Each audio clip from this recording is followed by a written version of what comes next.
Hello बच्चों, मैं Basant Kumar Gupta Urmila educational academy बस्ती से।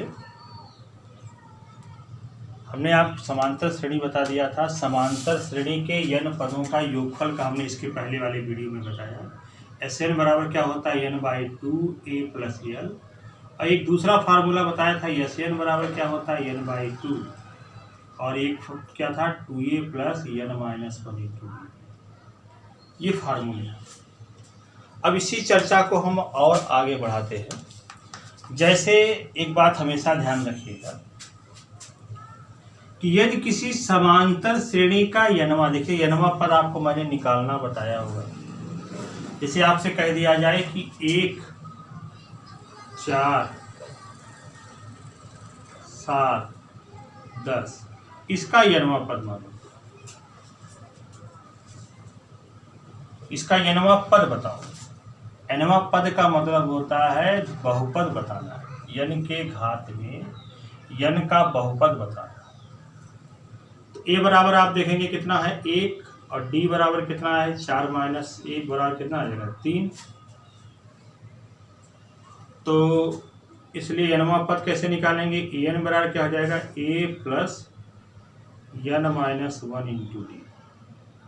तो हो जाएगा ए का मान कितना है 1 प्लस n-1, डी का मान कितना है 3 है। तो गुणा कर दीजिए 1 प्लस 3n-3, तो हो जाएगा 3n-2 आएगा एनवा पद, श्रेणी का एनवा पद। देखिए एनवा पद जब आपसे कहा गया तो ये एनवा पद यन का एक घातीय बहुपद मिला। जो व्यंजक वाला लीजिए वो एक घात का बहुपद है। यानी इसको दूसरी भाषा में हमारे कहने का मतलब जानते क्या है कि यदि किसी श्रेणी का यनवा पद यन के एक घात के बहुपद में है तो वह श्रेणी समांतर होगी। अब इसी को हम दूसरी भाषा में बोलता हूं, देखिए ध्यान से। आपसे कह दिया जाए कि यदि किसी समांतर श्रेणी का यनवा पद 3n-2 है तो सिद्ध करो कि वह श्रेणी, मानिए किसी श्रेणी का यनवा पद 3n-2 है तो सिद्ध करो कि यह समांतर श्रेणी है। इसलिए कई सवाल बनते हैं। एक सवाल बनता है सिद्ध करो समांतर श्रेणी है, या इसके 25 पदों का योगफल निकालो, या इसका 25वां पद निकालो। ठीक है, तो पहले हम इसको सिद्ध करते हैं कि समांतर श्रेणी है कि नहीं। अगर मान लीजिए सवाल ये पूछ दिया कि एक श्रेणी का यनवा पद ये दिया है, सिद्ध करो कि ये समांतर श्रेणी है, तो पहले इस समीकरण में n बराबर 1 रखेंगे। तो a1 माने पहला पद निकलेगा, तो क्या निकलेगा 3 गुणे 1 माइनस 2। तो 3 करने में 3 में से 2 गया 1 आ गया। n बराबर 2 रखेंगे तो a2 बराबर कितना हो जाएगा 3 दूनी 6 में से 2 गया कितना आ गया 4। n बराबर 3 रखेंगे तो क्या आ जाएगा a3 निकलेगा, तो 3 गुणे 3 माइनस 2 यानी कितना हो जाएगा 7। और n बराबर 4 रखेंगे तो a4 निकलेगा, तो इसका मतलब क्या हो जाएगा 3 गुणे 4 माइनस 2 यानी कितना हो जाएगा 10। ऐसे ही 2-4 पद निकाल लीजिए। तो आप देखेंगे कि a2 में से, a2 माने दूसरे पद में से पहला पद घटाइएगा, तो 4 माइनस 1 बराबर कितना आएगा 3। तीसरे पद में से दूसरा पद घटाइएगा तो कितना आ जाएगा 7 माइनस 4 बराबर 3। और चौथे पद में से तीसरा पद घटाइएगा तो 10 माइनस 7 बराबर कितना आएगा 3। तो ऐसे लिखेंगे चूंकि a2 माइनस a1 बराबर a3 माइनस a2 बराबर a4 माइनस a3 बराबर डैश डैश सब बराबर है, इसलिए यह क्या है समांतर श्रेणी। अब इस सवाल का एक उत्तर तो आपको मैंने समझा दिया कि आपको सिद्ध करना हो तो ऐसे सिद्ध करें। अब अगर मान लीजिए आपसे कहता कि इस श्रेणी का 25वां पद निकालो, तो 25वां पद कैसे निकालेंगे। तो आप क्या करेंगे n के स्थान पे 25 रख देंगे, यानी n बराबर 25 रखने पर 25वां पद यानी ये 25 बराबर कितना हो जाएगा 3 गुणे 25 माइनस 2, 25 3 75 माइनस 2 यानी कितना हो जाएगा 73। अब इसी को एक और भाषा में आपसे कह दे कि इसके 10 पदों का योगफल निकालो। एक श्रेणी का नवा पद ये दिया गया है, इसके 10 पदों का योगफल निकालो। तो 10 पदों का योगफल निकालने का क्या मतलब हुआ, कैसे निकालेंगे? तो पहले हम श्रेणी बनाएंगे। तो श्रेणी क्या हो जाएगी, इसे लिख लेंगे, पहले आप ऐड कर देंगे। श्रेणी क्या हो जाएगी, इस समांतर श्रेणी होगी। तो यानी के स्थान पे क्या हो जाएगा, एक रखेंगे तो कितना आएगा, 1 आएगा। 2 रखेंगे 3 दूनी 6, 6 में से 2 गया 4 आएगा। 3 रखेंगे तो क्या आ जाएगा, या ऐसे रख दीजिएगा n बराबर 1 पर। इसको हम ऐसे भी कर सकते हैं, n बराबर 1 पर क्या निकलेगा, a1। a1 कितना हो जाएगा, 3 गुणे 1 माइनस 2 यानी 1 आ जाएगा। n बराबर 2 पर a2 क्या हो जाएगा, 3 गुणे 2 माइनस 2 यानी कितना हो जाएगा, 4। तो देखेंगे पहला पद आपको मालूम हो गया, दूसरा पद हो गया, इसलिए प्रथम पद क्या हो जाएगा, प्रथम पद a बराबर कितना हो जाएगा, 1। और सारांतर क्या होगा, सारांतर कैसे निकालेंगे, द्वितीय पद। 2 पद निकाल लिए, ताकि जरूरत नहीं है। तो सारांतर कैसे निकालेंगे, दूसरे में से पहला घटा दीजिए। तो 4 में से 1 घटाएंगे तो कितना आ जाएगा, 3।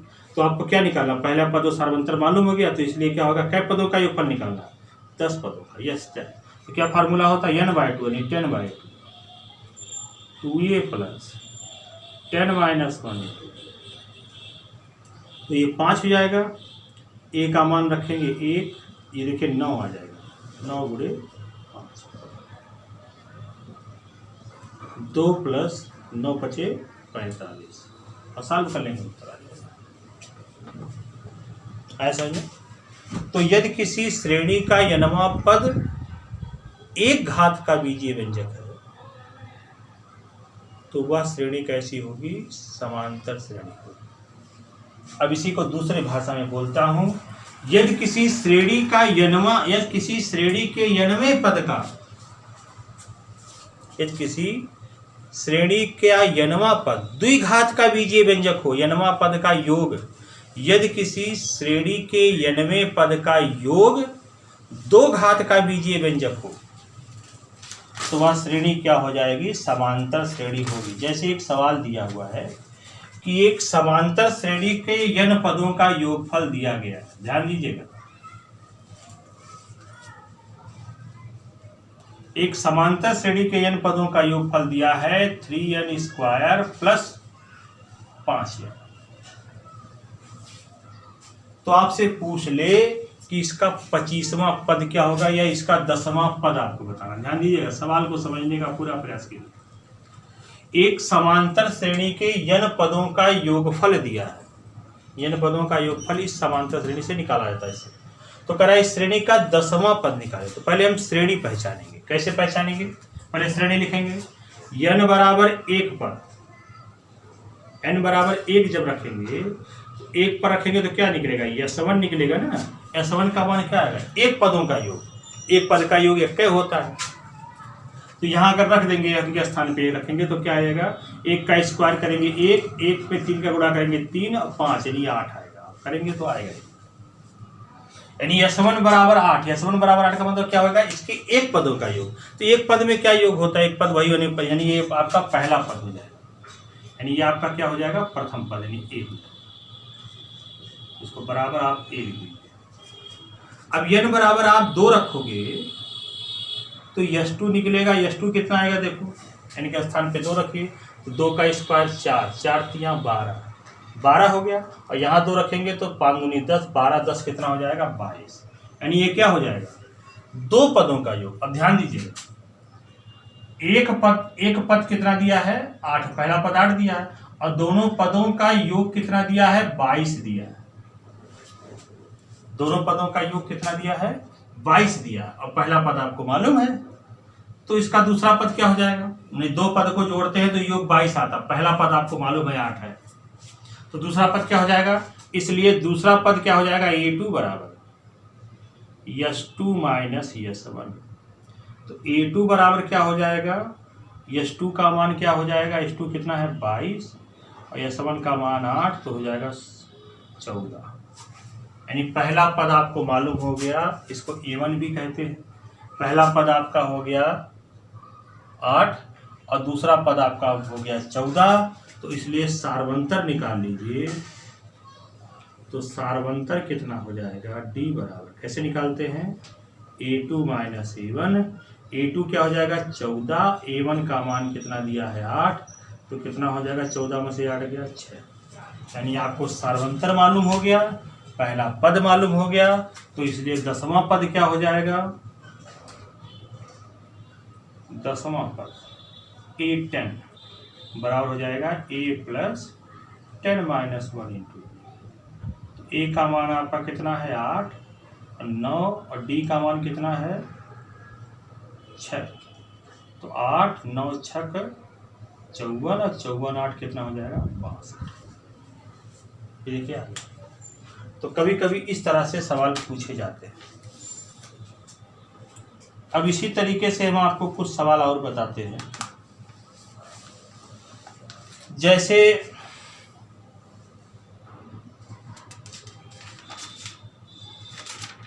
एक सूत्र आपको पहले हम और बता दें।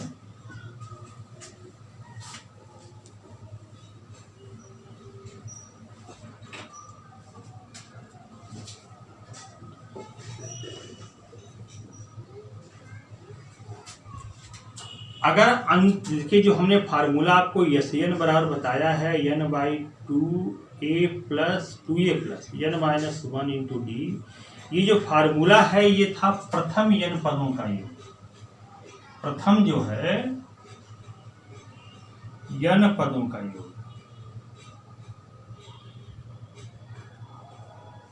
आगे से n पद का योग।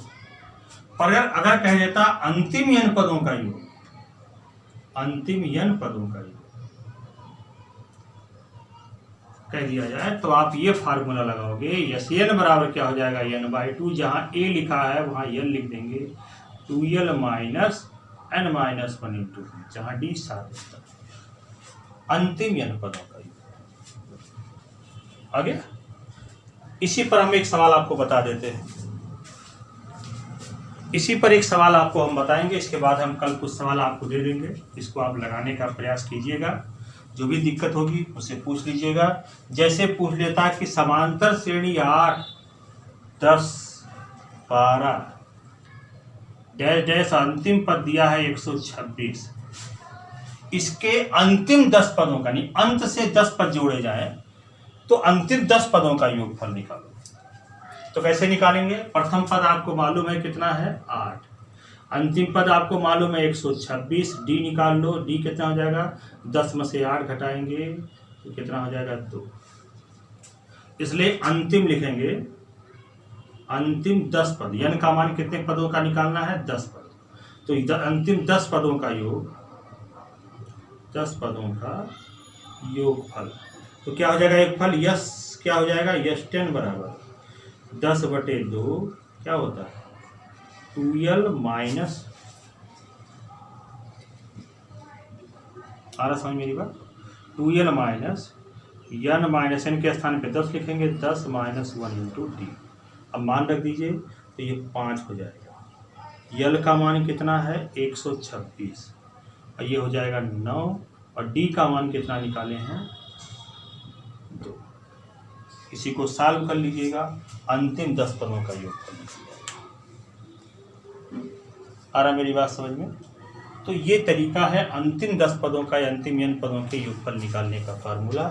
इसके बाद हम कल कुछ महत्वपूर्ण सवाल, कुछ इंपॉर्टेंट सवाल है मैं आज लिख के दे दूंगा, कल जब वीडियो जाएगा उसके साथ कुछ इंपॉर्टेंट सवालों का सेट भी मैं आपको दे दूँगा, तो उसको लगाइएगा। फिर नहीं होगा तो अगले वीडियो में आपको मैं समझाने का पूरा प्रयास करूँगा। एक वीडियो 2 वीडियो और बनेगा, इसके बाद ये चैप्टर भी समाप्त हो जाएगा, फिर नया चैप्टर मैं शुरू करूँगा। और आप लोग वीडियो को ज़रूर देखिए, और जो लोग खाली अभी एक को बार नहीं देखे वो कम से कम ज़रूर देखें, तो उसकी चर्चा हम आपको कल करेंगे। धन्यवाद।